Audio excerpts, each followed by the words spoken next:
Welcome to another episode of Neverland. Today we do a little bit of time traveling, which seems to be only natural if you are talking about slightly ignored or even forgotten records.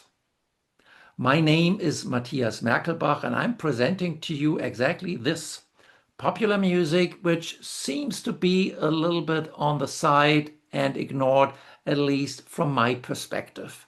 I am not a native English speaker, though I would like to address an international audience, so you need to excuse my slight mistakes and flaws. In between 1993 and 1996, I was working in a record store located in Berlin, exactly on the border between Kreuzberg and Neukölln on Cottbuser Damm. The name of that store was Scratch Records. A lot of our customers in that period of time were buying stuff from Nirvana, Smashing Pumpkins, Alice in Chains, Soundgarden, Blur, and Oasis. I still own Modern Life is Rubbish from Blur, which perfectly captures the spirit of its time. Once in a while, we had a customer asking me about Demon Box by Motorpsycho, a Norwegian band. I was familiar with Scandinavian rock from the 80s, listening to early Nomads and the wonderful album entitled From Influence to Ignorance by Union Carbide Productions. Probably a contender for an episode of Neverland as well.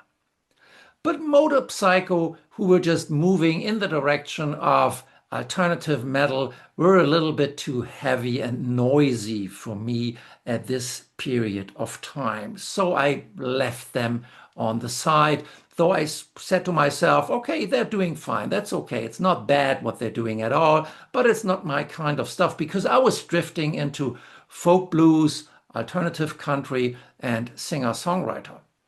I was attending twice a time a Townes Van Zandt concert, and I was listening to Joe Henry. So I was on a different trip way back then.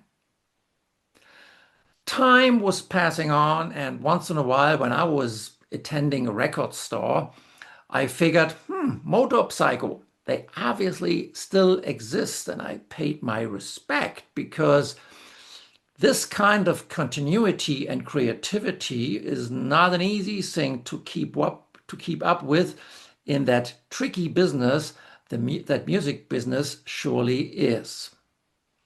Not that long ago, 5 years, probably around 2020, a friend of mine was asking me, did you listen to anything from Motorpsycho lately? At that period of time, I was just into progressive rock once more. I was rediscovering King Crimson and 70s Genesis. But I was answering him, no, of course not. That's not my kind of music. You know that. But he insisted and said, you should give it a try. So I ended up with The All Is One, a double album by Motorpsycho released in 2020, and I was pleasantly surprised. That was challenging, obviously heavily influenced by 70s progressive rock as well. And of course, I was listening to neo-prog too. I was already having a huge collection of Porcupine Tree and Steven Wilson albums. So therefore, I liked the All Is One a lot. I was getting into it. I mean, it's not easy listening at all. Progressive rock never is. But listening to it 3, 4 times and it clicked. I really liked the album. So I started to care for the follow-ups by Motorpsycho as well. And in 2022, I bought Ancient Astronauts, which is the album I would like to present to you and recommend to you today. This is surely not easy listening to. But on the other side, if somebody would ask me, how would you describe Ancient Astronauts as kind of a total listening experience, I probably would say beautiful, That's a beautiful album. And some of you who are familiar with Motorpsycho and with this particular album may now laugh about me. But that's how I figured it is. It's so beautiful. Of course, in parts, it's really distorted. It's really extreme. It's loud and brashy, and it's not something that you would like to put on after an exhausting workday doing something else in the kitchen. It's not that kind of music. If I would listen to that, and I regularly do, then I would recommend to sit down and put yourself onto that musical journey. That's a term Steven Wilson once used in the description of what a classical album is all about. This 40 minutes when you listen to side one and side two on your vinyl album and you're listening to the whole concept as a musical journey. This is exactly what this album, Ancient Astronauts by Motorpsycho, is as well. It's a musical journey, one I really like. It has so many different elements in it. Sometimes it's really sweet. It's also paying its reference to early King Crimson. The mellotron sound used on this album is hauntingly beautiful. But then you have these hard rock or at least alternative rock parts. You have these brashy guitar sound, which I can deal with perfectly. It's an amazing album, and I also like the music being challenging in terms of giving me something to focus on, to concentrate on. Ancient Astronauts partly is brain food as well, which I personally like a lot about music, about rock music especially. It's complex.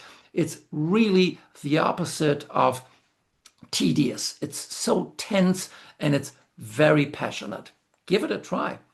What I also like a lot about the concept of this particular album of Motorpsycho is they really dare to have a long 20-minute track on the second side, which is entitled Chariot of the Sun.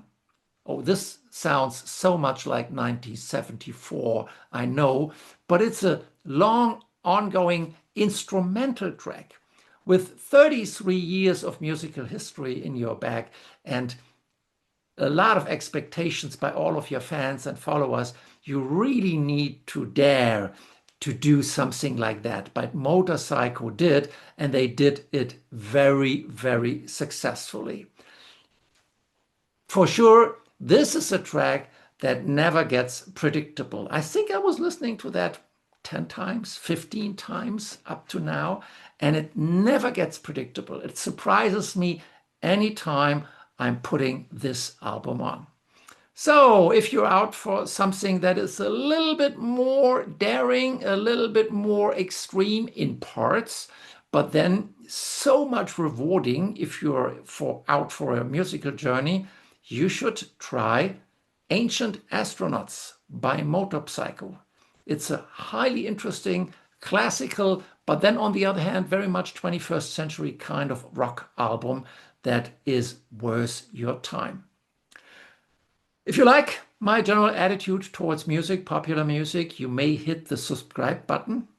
Otherwise, we hopefully see each other next time. Okay, thank you very much for listening. Bye-bye.